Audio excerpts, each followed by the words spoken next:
The cold Himalayan winds howled like ancient spirits as Dr. Adrian Cole, a renowned historian and explorer, stood at the edge of a towering cliff in the Karakoram range.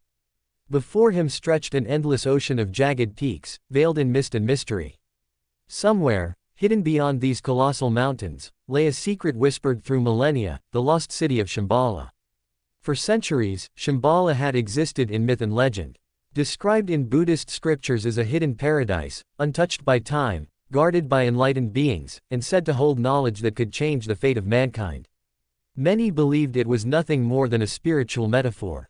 But Adrian had reason to believe otherwise. In his hands, he held a manuscript nearly 1,000 years old, recovered from a Tibetan monastery. It spoke of a hidden gateway in the Himalayas, a portal leading to an advanced civilization that had vanished from the world. Scholars dismissed it as folklore. Adrian saw it as a challenge. Beside him stood Maya Rao, a cultural anthropologist with deep ties to Tibetan traditions, and Ethan Blake, an experienced survivalist and cameraman tasked with documenting their journey. Their mission: to find evidence of Shambhala's existence. Maya adjusted her scarf against the bitter cold. Adrian, you do realize what we're chasing, right? Shambhala isn't supposed to be found. It's earned. Adrian smiled faintly. Every legend has a kernel of truth. We're going to find it. The team's journey began in a remote Tibetan village, where whispers of ancient maps and forbidden paths still lingered among the monks. An elderly lama, his face carved by time, handed Adrian a fragile scroll wrapped in red silk. Follow the river that flows beneath the mountains, the lama warned. But beware, Shambhala chooses who enters. After days of grueling trekking, they reached the mouth of a narrow gorge. Strange symbols carved into the rocks marked the entrance: spirals, concentric circles, and depictions of celestial alignments. The markings matched those from the manuscript. Ethan raised his camera. This is insane. Do you realize we might be the first people in centuries to step in here? They pushed deeper into the gorge, where sunlight barely touched the icy walls. Soon, the sound of rushing water echoed through the passage, leading them to a hidden underground river. Adrian traced his fingers along an engraved stone tablet by the riverbank. It depicted 8 sacred paths converging into a radiant city, unmistakably Shambhala. But beneath the carving was an inscription in ancient Sanskrit. The worthy will find the way. The unworthy will lose themselves. Maya frowned. I've read about these warnings. Shambhala wasn't just protected by geography, it was protected by trials. As they crossed the river, a deep, rumbling vibration shook the cavern walls. Stones shifted above, and the air thickened with an unsettling energy. Ethan instinctively lowered his camera. Guys, he muttered nervously. I think we just woke something up. Unseen forces stirred within the mountains, as if the earth itself was alive, watching, waiting. The journey had only just begun. The river roared beneath them as Adrian, Maya, and Ethan stood at the edge of a dark cavernous opening hidden deep within the gorge. The sound of rushing water reverberated like whispers in an endless tunnel, while the icy wind carried an eerie silence, as though the mountain itself was holding its breath. Ethan flicked on his headlamp. The beam cut through the shadows, illuminating ancient carvings etched into the walls, concentric spirals, celestial maps, and cryptic symbols that none of them recognized. Maya traced one of the symbols with her gloved fingers. This isn't Tibetan, she murmured. It's older, much older. Adrian pulled out the fragile manuscript he'd recovered from the monastery and compared the sketches inside. The patterns matched perfectly. This is it, he whispered. The path to Shambhala. They followed the subterranean river, wading through knee-deep icy water. Every step echoed through the cavern, but there was something strange about the sound, as if the rock was alive, vibrating faintly beneath their feet. After nearly an hour, they emerged into a vast underground chamber unlike anything they had seen before. Massive stone pillars reached toward the ceiling, carved with intricate mandalas and depictions of celestial beings holding glowing orbs. Ethan panned his camera slowly. This looks like a temple, he said, his voice trembling with awe. At the center of the chamber stood a giant stone disc embedded in the floor, engraved with 8 pathways converging into a single shining point. Strange gem-like crystals were set along the grooves, faintly glowing as if alive. Maya knelt beside the disc. This isn't just a map, she realized. It's a mechanism. Before Adrian could respond, the crystals began to hum softly, emitting a low-frequency vibration that resonated through their bodies. The ground shifted slightly beneath them, and a deep rumble echoed from the walls. Ethan stepped back, panic rising in his voice. Guys, I think we just activated something we don't understand." Adrian remained calm, his eyes locked on the glowing disk. "No, I think it's testing us." Suddenly, the floor beneath them shifted, revealing 3 separate tunnels carved into the stone. Each was marked by a different symbol: a lotus, a spiral, and a blazing sun. Maya's voice trembled. The manuscript warned about this, the trials of the worthy. Adrian glanced at his team. "We choose wrong, we may never come back." After studying the symbols, Maya recognized the lotus from a verse in the manuscript, a symbol of purity and enlightenment. She chose the leftmost tunnel. As they stepped inside, the air grew warmer, the sound of the river fading behind them. The walls were lined with glowing veins of quartz-like crystals, pulsating faintly as though alive. Ethan whispered, almost to himself, "It's like the mountain has a heartbeat." Halfway through the tunnel, the path widened into a circular chamber. In the center floated a perfectly smooth crystal orb, suspended in midair by an unseen force. It radiated a soft golden light, filling the room with an unnatural warmth.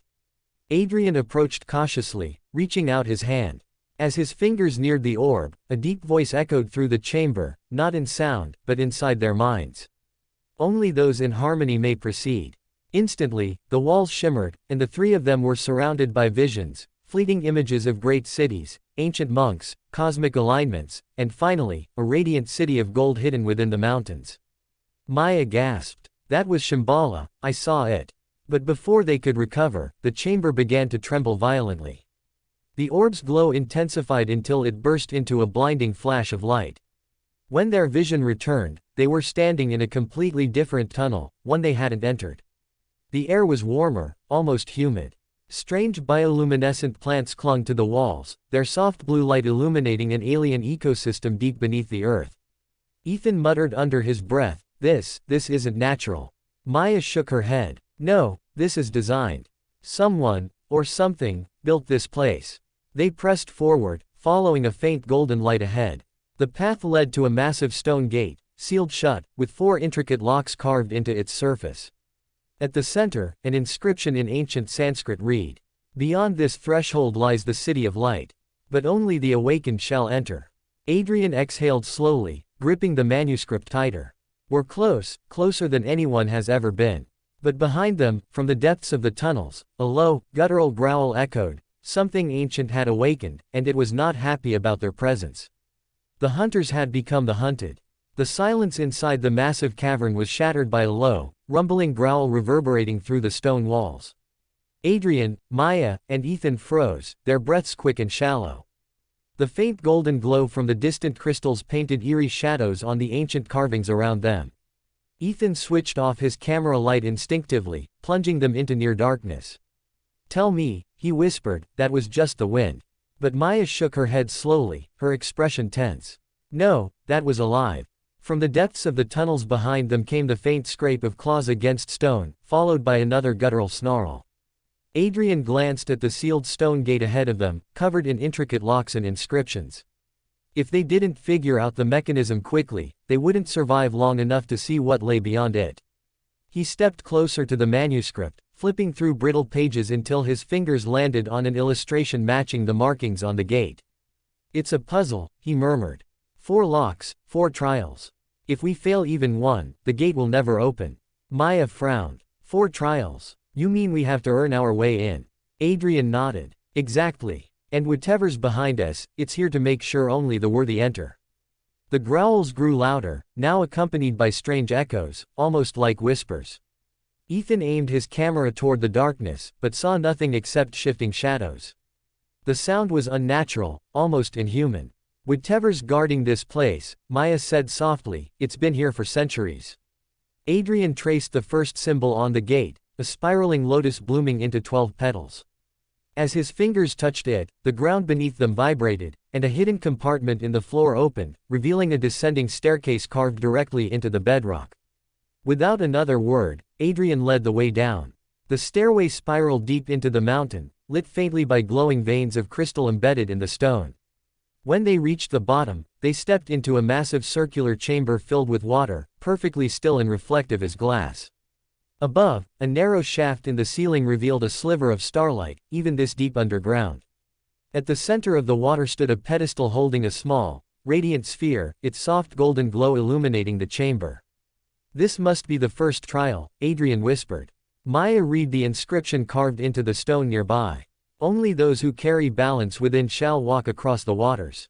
They hesitated, uncertain, until Adrian stepped forward. As his boot touched the surface, the water solidified beneath his foot like polished crystal. He slowly crossed toward the pedestal, breathing steadily, his heartbeat syncing with the soft pulse of the glowing sphere. But when Ethan tried to follow, the water instantly rippled beneath him, threatening to pull him under. Maya grabbed his arm, steadying him. "It's not about weight," she realized. "It's about intent." One by one, they focused, calming their thoughts, until the water hardened underfoot, allowing them to reach the pedestal together. Adrian gently touched the glowing sphere, and in an instant, the water erupted in a cascade of light. When the glow faded, they were back in front of the stone gate. One of the 4 locks clicked open with a deep, satisfying thud. Before they could breathe a sigh of relief, the growls returned, this time louder, closer. From the darkness of the left tunnel emerged 2 towering figures, cloaked in shadows, their eyes faintly glowing blue. They weren't entirely human, their bodies were armored in carved stone, and strange markings pulsed faintly along their limbs. Ethan's voice cracked. "Tell me those aren't what I think they are." "Guardians," Maya whispered. "Shambhala's protectors." The creatures stepped forward, moving with unnatural grace for beings of stone. Their gaze locked on the explorers, and for a moment, the cavern fell silent. Then one of the guardians slammed a massive stone staff into the ground, sending a shockwave through the chamber. Adrian raised his hands slowly, showing he meant no harm. "We seek knowledge, not treasure," he said calmly. "We're here to learn." For a brief, tense moment, the guardians did nothing. Then one of them tilted its head toward the gate, as if granting silent permission to proceed. But before they could move forward, Maya noticed the second symbol glowing faintly on the gate, a solar spiral surrounded by 3 stars. "The second trial," she said. This one led them into a narrow tunnel filled with mirrors polished to perfection, reflecting infinite versions of themselves. At the end stood a single obsidian pedestal with an inscription. "Only those who see truth beyond reflection may pass." They realized they had to choose the correct path, a mirrored passage leading into 5 possible exits. If they chose wrong, the manuscript warned, they would be trapped in an endless labyrinth of illusions. Maya examined the reflections closely, noting tiny imperfections in 4 of the paths, subtle distortions invisible at first glance. She pointed to the 3rd mirror. "This one. It's real." They stepped through, and the illusion shattered like glass, leaving them in another chamber, where a second glowing sphere awaited. Adrian touched it carefully. The sphere dissolved, and back at the gate, a second lock clicked open. But they didn't have time to celebrate. From the darkness beyond the chamber came a bone-chilling roar, unlike anything they had heard before. The guardians were no longer standing still. Something deeper, older, far more dangerous than them was now awake. Adrian's voice was calm but firm. "We have 2 trials left. We finish this, or we die here." Somewhere beyond the final locks lay Shambhala, and its secrets. The ancient stone gate loomed before them, 2 locks open, 2 still sealed. The soft hum of the glowing crystals reverberated through the cavern, mingling with the distant roar of something massive moving deep within the tunnels. Adrian tightened his grip on the manuscript, his voice steady despite the tension in the air. "We don't have much time. Whatever woke up, it's coming." Maya glanced at the 3rd symbol glowing faintly on the gate, a spiral enclosed within a triangle, radiating soft golden light. "This one," she said, pointing to the carving. "The 3rd trial." A section of the wall slid open, revealing a narrow staircase spiraling upward into darkness. Without hesitation, they climbed. The sound of their boots echoed against the stone, but beneath it, they could still hear the guttural rumbling, now closer than before. At the top of the stairs, they entered a vast domed chamber unlike anything they had seen before. Hundreds of suspended crystal chimes hung from the ceiling, shimmering faintly in the dim light. At the center stood an enormous stone harp carved from a single block of quartz, its strings made of thin golden threads. An inscription at the base read, The voice of harmony unlocks the way. Maya's eyes widened. It's a resonance test, she whispered. The gate responds to sound, we have to play the right frequency. Ethan frowned, confused. How are we supposed to know what note to play? Adrian glanced at the manuscript, flipping through the pages until he found a strange musical diagram drawn in symbols. He aligned the harp's strings accordingly, plucking them one by one. A soft hum filled the chamber, vibrating through their bones, but nothing happened. Maya closed her eyes, listening carefully. No, it's not just notes, she murmured. It's about intention. The music has to be pure. Together, they positioned their hands on the strings, plucking in unison. The sound was haunting, a deep, resonant chord that seemed to merge with the very heartbeat of the mountain. The crystals above began to glow, and a ripple of golden light cascaded across the chamber walls. Suddenly, the sound grew louder on its own, reverberating like a living presence. The air shimmered, and for a brief moment, they heard voices, faint, melodic chanting, as if hundreds of monks were singing from another realm. Then, with a deep rumble, the entire chamber shifted. They were pulled back into the main cavern, where a third lock on the gate clicked open with a sharp, metallic sound. But there was no time to celebrate. The ground beneath them shook violently, dust raining from the ceiling as the roar returned, deafening this time. From the darkness of the tunnels emerged a colossal guardian, unlike the smaller stone sentinels they'd seen before. This one was easily 20 feet tall, its entire body carved with glowing runes. Its eyes burned like molten gold, and each step it took shook the ground beneath them. Ethan whispered, his voice breaking, what is that thing? Maya's face was pale. The manuscript called it the protector of the threshold. It exists to stop anyone unworthy from entering Shambhala. The creature raised its massive arm, and a wave of energy exploded outward, shattering rock and knocking them off their feet. Adrian scrambled to his knees, shouting over the roar. Run! Head for the last trial. They sprinted toward the final symbol on the gate, a circle surrounded by 4 smaller orbs. As Adrian pressed his palm against it, the stone beneath his hand sank inward, revealing a hidden passage lit by soft golden light. Inside, they entered a narrow chamber lined entirely with polished obsidian mirrors. At the far end floated a massive crystal sphere, pulsating softly, as though alive. An inscription beneath it read, "Only those who face their true selves may enter the City of Light." The mirrors shimmered and came to life, projecting visions of their deepest fears and regrets. Ethan saw himself failing his lifelong dream of becoming a respected explorer, mocked by the very people he wanted to inspire. Maya saw her late father, disappointed in her choices, reminding her of the responsibilities she had abandoned in her pursuit of forbidden knowledge. Adrian saw himself standing alone in an endless void, having chased secrets for so long that he had lost everyone he loved. Each vision tore at them, testing their resolve. But as they accepted their fears, embracing their flaws instead of denying them, the mirrors went dark.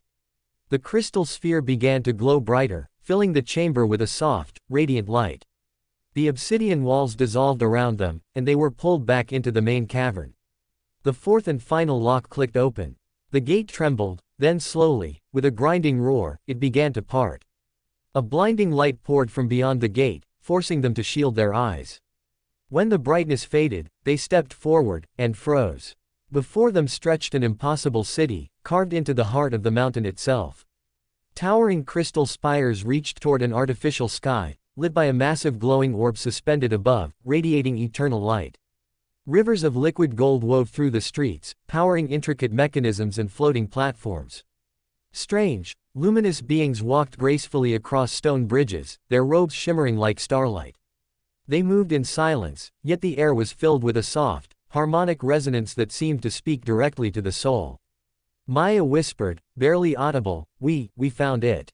Shambhala. Ethan raised his camera, his hands trembling. The world isn't ready for this. Adrian stood motionless, overwhelmed by the sheer magnitude of what they had discovered. The manuscript had spoken of a city of knowledge, a place where the secrets of the universe were preserved, hidden from humanity until it was ready. But before they could take another step, a group of luminous figures approached, their faces serene yet unreadable. One of them raised a hand, and a soft voice echoed directly in their minds. You were not brought here by chance. Shambhala chooses those who seek truth, not power. What you take from here will shape the destiny of your world. Adrian bowed his head respectfully. "We come only to learn." The figure smiled faintly. "Then enter, and remember, knowledge is not given, it is earned." As they crossed the threshold, the gates slowly closed behind them. The roar of the outside world faded, replaced by a profound, unbroken silence. They had found Shambhala, but their journey had only just begun.